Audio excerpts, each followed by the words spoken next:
Hello. Hi. In the last segment, Franz had got to the point where he was contrasting the post-Rutherford era. Within a dozen or so years of J.F. Rutherford's death in 1942, the Watchtower seemed to move, or shift slightly anyway, in to a softer position about dogmatism. Yeah. But then very quickly moved back. So by the time of the Scotland trial in 1954, dogmatism and insistence that you are the only organization God is using is very much back to the Rutherford tone and emphasis. So on page 95 of In Search of Christian Freedom, Ray goes on, that appears to be a major reason why the Watchtower spokesmen, Franz, Covington, and Suter, were so positive, even adamant, that the obligation rested on all members of the organization to accept and conform to all teachings of the organization on pain of expulsion for disobedience, even though these persons might rightly believe that some of the teachings were contrary to Scripture. For the legal benefits sought, it seems that they needed, or believed that they needed, to establish that type of creedal authority over members in order for Walsh, that is this man who was the object of the court case, to be classified as an ordained minister of a recognized bona fide established religion. As may be recalled, when asked with regard to the Watchtower Society's authoritative statements of doctrine, quote, is their acceptance a matter of choice, or is it obligatory on all those who wish to be and remain members of the society? End of quote. The answer given by Fred Franz was, it is obligatory. When asked with regard to the erroneous teaching of 1874 whether, quote, it became the bounden duty of the witness to accept this miscalculation, end of quote, the vice president responded, yes. When the statement was put to him, quote, a witness has no alternative, has he, to accept as authoritative and to be obeyed instructions issued in the Watchtower, or the informant, now our kingdom ministry, or awake, quote, the end of the quote, his reply was, he must accept these. When asked whether, separate from the information contained in the corporation's publications, a man would be able to interpret the scriptures truly, he answered, no.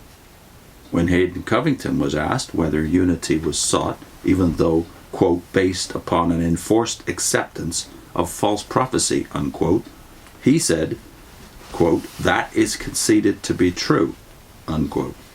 When asked whether one's refusal to accept such would lead to disfellowshipping, and thereby place such a one in a position, quote, worthy of death, unquote, he replied, quote, I will answer yes, unhesitatingly, end of quote. Likewise, Grant Suter, when asked whether a person can have a right understanding of the scriptures apart from the publications of Jehovah's Witnesses, he answered no.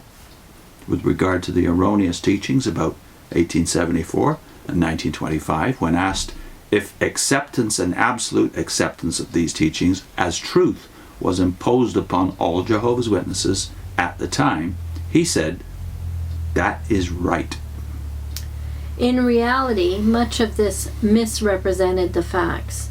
Neither in Russell's time nor even during Rutherford's time, during whose presidencies the specific false predictions mentioned had been taught, had there been the practice of disfellowshipping persons who conscientiously objected to certain teachings.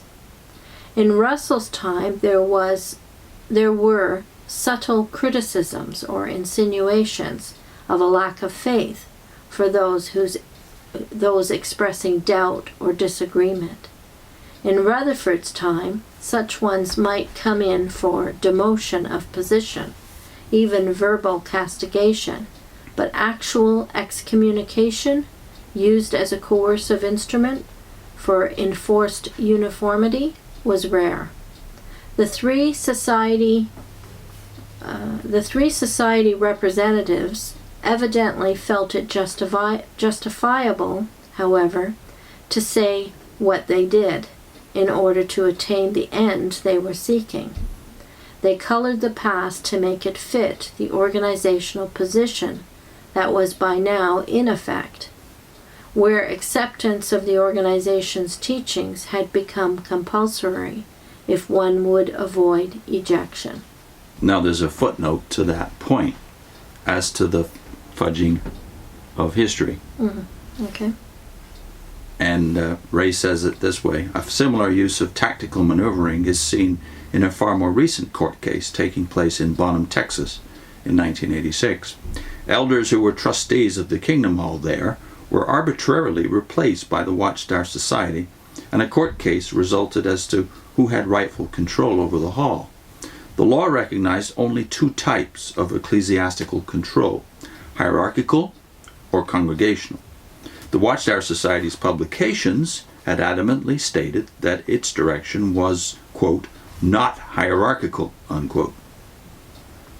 However, in order to establish its control over this Bonham Kingdom Hall, the Society's attorneys were authorized to present its control as hierarchical rather than congregational.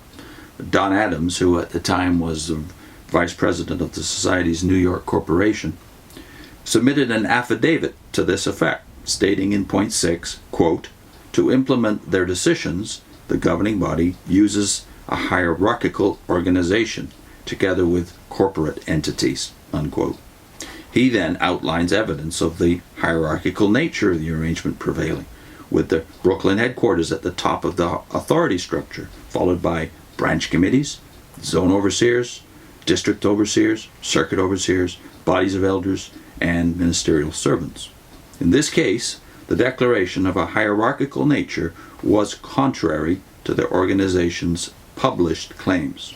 It was not, however, contrary to the facts, for the hierarchical nature of the structure is apparent. Okay. Now going back to the main text, one might wish to think that their expressions were couched in such absolute, unbending terms only due to the circumstances under the temporary pressure of the trial questioning, and that therefore they did not represent the true viewpoint and practice of the organization, particularly the stand so eloquently presented in 1946. It would be good to take such a charitable view, if only the evidence allowed for it. It does not, however. Consider what subsequent issues of the magazines had to say, which we'll do the next time. Yes, in the next segment it will be an age-old pattern prevails to the present. Mm-hmm.